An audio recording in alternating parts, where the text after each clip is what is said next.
Hey, what's up, Stripe Nation? Blake Albertson here with B&B Lawn Care. A little bit of a different video here. In a couple minutes, I'm going to turn up the volume and just mow. We're using the Exmark Laser Z at one of our larger properties. I would say it's a total of 4 to 5 to 6 acres. It's really hard to tell because there's a few buildings in between, some trees, parking lot, a lot of islands. I think we have 15 islands or something like that here. Really, really nice property. This is the second cut of the season, so there's still a little bit of brown. We're now, current day, you can see I still have the cast on in this video. I have no cast on, which is awesome. We just cut it for the fourth time, and it looks absolutely beautiful. Super green grass, really nice stripes. So I love this property. It does take us a while. It takes us about 5 hours, two people, to mow, trim, edge, and blow this property off. It's awesome. It really is.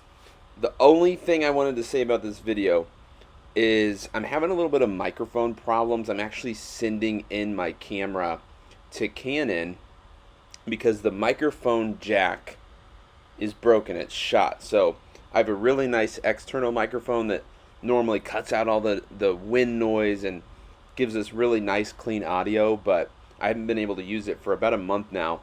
And I just didn't want to forfeit my camera for 2 weeks while it's in with Canon until, I had made a few videos and I could send it in and not miss out on making videos for you guys. So that's really it. Lots of really good things happening in my life, and this is just kind of a relaxed, chill video.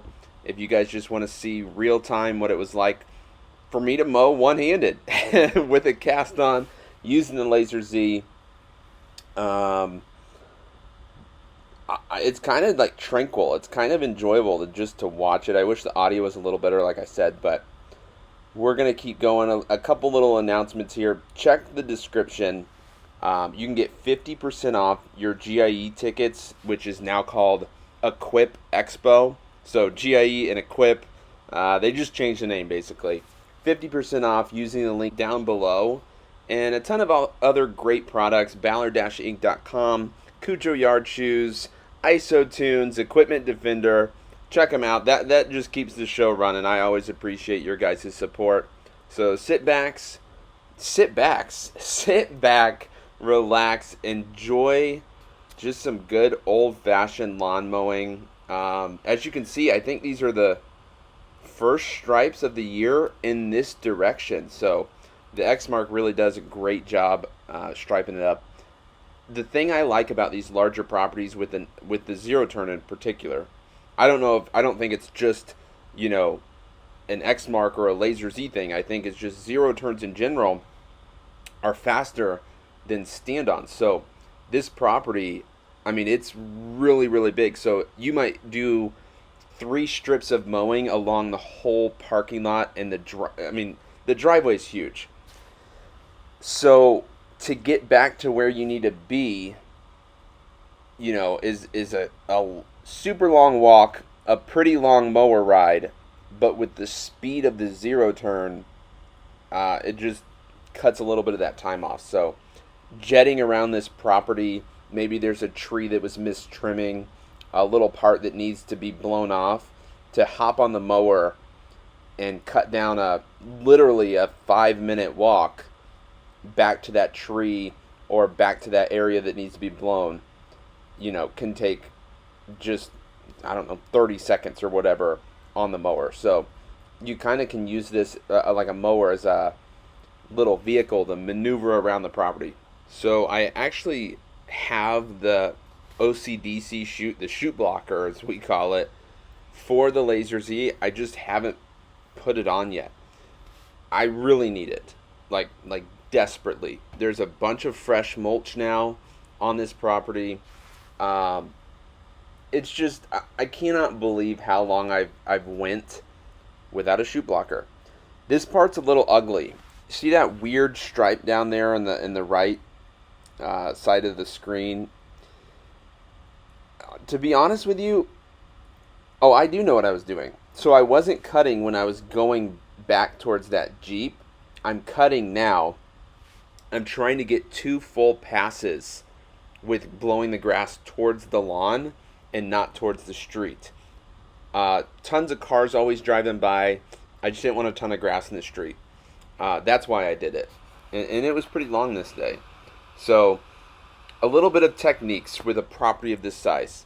One, on estimating. How do I estimate something this large? And two, day to day when we're there, what is some technique that I use? Now that it's heating up, I mean, this week was pretty hot here in Kansas City, humid, crazy humid. The strategy that I use is, let's do, especially for whoever's trimming and edging, let's do the hardest part first, okay? Because this property is pretty intimidating. It could easily use a 4-man crew. Okay, 2 people mowing, 2 people trimming and edging. So it is pretty intimidating when you first pull up there. So just take it section by section. We typically do the islands first. They are the most tedious, and they are just the hardest part about, maintaining this property. So they're in the front, going all the way down the parking lot, and it's a ton of edging, ton of trimming, and let's just knock that out first. We get there right in the morning before the heat kicks in, and it works out pretty well. And then it's all about moving around people. This place is busy all the time, okay? It's a working school during the week and into the evening. And of course, it's a church. There are people there all the time, 24/7, every single day of the week. We just try to pick a day that's a little less busy.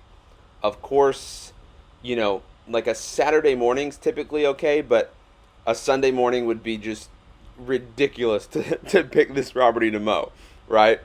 I don't want the liability. They don't want it. It's just not a great feeling or look, when a ton of people are there, and I just don't want to do that. It's too much liability to hit somebody or just get complaints that way. So we typically do it like a Thursday morning, and when kids come out, then we just shift and move around the property to a different section.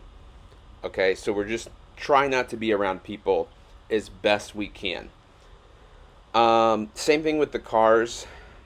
If there is an area in the parking lot, because I know it gets so busy, if there's an area where there's no cars, I go ahead and cut that area first. Seems like a lot of work, seems like a pain. It's really not that bad. It's mostly for me. The ease of not mowing around people or a bunch of cars is just, it's faster and easier and less liability. I'm can't help myself but to look straight ahead at that white stripe. You notice there's a tree. There's 2 trees in that stripe. It's so hard to make it look like you just went right through the trees, but it can be done. It's actually better if you go back over this stripe. You can make it look a little bit nicer and cleaner. It looks like a little squiggle mark there, just because I was trying to get back on track after going around that tree. I always say go on white, okay? You don't go on green. And what I mean by that, I tell this to everybody when they first start mowing for me. So that means go on the white stripe. So if I'm going to go around a tree, you got to go one of these ways. You got to go over one of the green, but you got to make sure that it's the green stripe that you haven't mowed yet, so it will delete that circle mark. If that makes sense. You guys know it makes sense if you guys cut grass and make stripes. What I just said makes a ton of sense, but it doesn't make any sense to probably the average person. I'll say it again. So that middle stripe there with the 2 trees in there, that little tree right there in the middle. If I'm already coming from left to right, I'm going to go up to the tree and turn right and circle around the tree. That way, it will show green on the left side, it will show white on the right side, but when I come back through, that right stripe will delete the circle. There you go. That's how to make it look like you drove right through those trees. I did an okay job there, but I think I went back through it and cleaned it up. The stripes at this property are amazing. It really is. I'm very happy to do it. It's a pretty cool property. It gets us in front of a ton of people, a ton. So that of course is always good. A little marketing there, and the stripes always look killer. Other than that, as far as quoting a property like this, just taking it section by section, like I said, I go through and I just walked the property. I said, how long is this section going to take? How long is this section going to take? How long are the islands going to take? And that's literally what I did. I took this hill in front of all the buildings, the back of the buildings. I just took that. How much time are we going to be spending at this property? And then you can go into a program like LMN and figure out, hey, what's it going to cost to run an Exmark Laser Z, some steel trimmers, a steel blower, and really get your costs. And of course, I'd suggest that, especially with a property of this size.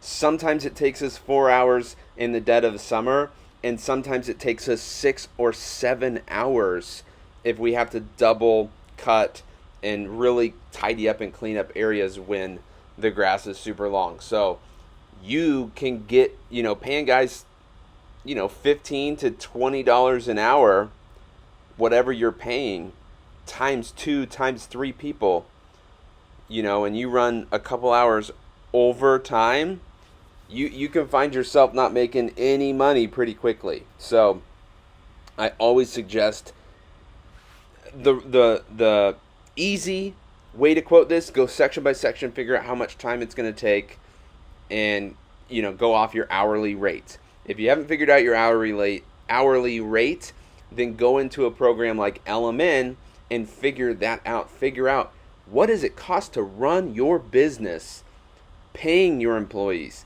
paying for now this crazy gas prices for this Exmark, or for my work truck that gets 6 miles a gallon.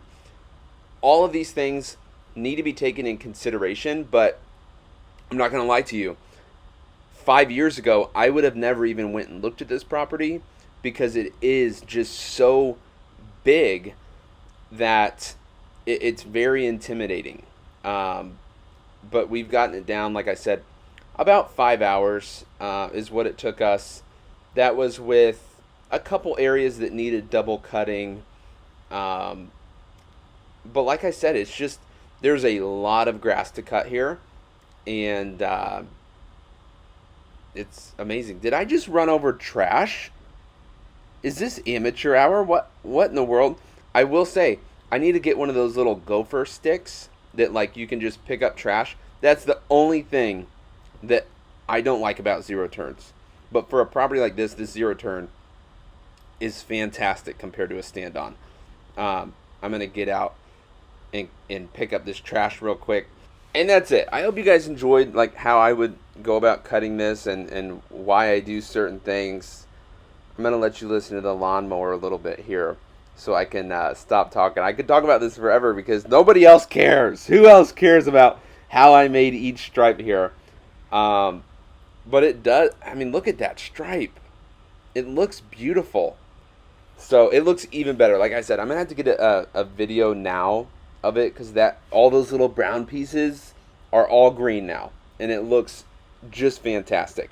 I wanted to say the only other thing about the Laser Z in particular, I have caught myself when I'm pulling up the PTO or pushing it down. I think it was when I was turning off the blades.